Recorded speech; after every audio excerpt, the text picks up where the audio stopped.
Lunes de la 15ª semana del tiempo ordinario, se nos presenta uno de los evangelios más polémicos y controvertidos que tenemos en las Sagradas Escrituras. Cuando Jesucristo afirma con fuerza: no piensen que he venido a traer paz a la tierra, sino la espada. He venido a enemistar al hombre con su padre, a la hija con su madre, a la nuera con su suegra.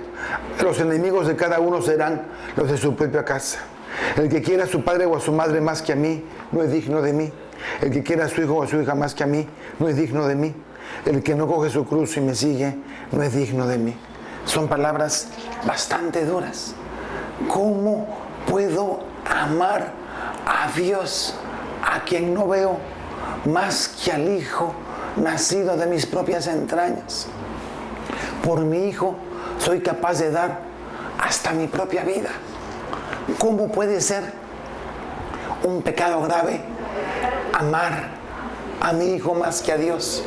¿Es que acaso el amor de Dios no está presente en mi propio hijo? ¿Cómo es posible que Jesús diga: no he venido a traer paz, sino a traer la guerra, a traer la enemistad?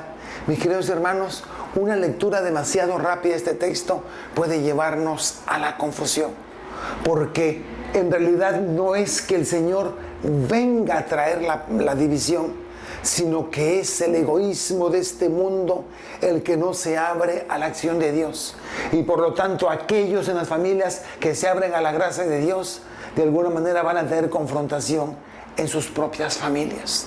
Tuve la oportunidad de estudiar en Roma en el año 2003 al 2005 en la Universidad de San Juan de Letrán en Roma, en el Instituto para el Estudio de la Familia y del Matrimonio Juan Pablo II, en la Universidad Laterana. Teníamos un profesor polaco que había sido discípulo del Papa Wojtyła, de Juan Pablo II. El doctor Stanislaw Grigel nos contaba que uno de sus mejores amigos poetas había estado en la cárcel por 8 años. Cuando se acabó el comunismo, cuando Lech Walesa toma la presidencia de Polonia, lo primero que hace es abrir los archivos de la policía militar. Todo polaco tenía derecho a recoger su file, porque lamentablemente todas las personas tenían sus carpetas y eran los propios vecinos los que se encargaban de informar qué estaban haciendo los otros. Cuando este amigo fue a pedir su file para ver qué había pasado, porque había terminado en la cárcel, con tristeza y con dolor descubrió que la persona que lo había acusado era su propio hijo, su hijo mayor. Había acusado a su padre, lo había metido 8 años de la cárcel y el hijo había sido colocado en un puesto del Estado. Entonces no es de extrañar, no crean que esto es una hipérbole que exagera. Verdaderamente, en el mundo de las tinieblas, los hijos de la luz tienen que ser confrontados. Cuando dice que colocará al padre contra el hijo, casi siempre es en situaciones distintas, uno en los caminos de Dios y otro en alguna ideología humana.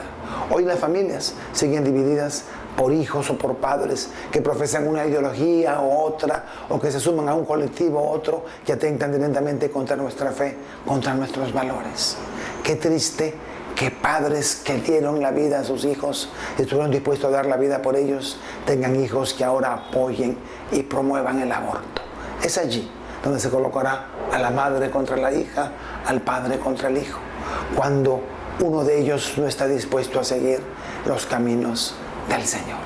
El trabajo es difícil, no son las palabras, es nuestra propia vida y nuestro propio testimonio los que tienen que abrirlos a la gracia y a la misericordia de Dios. Que el Señor los bendiga.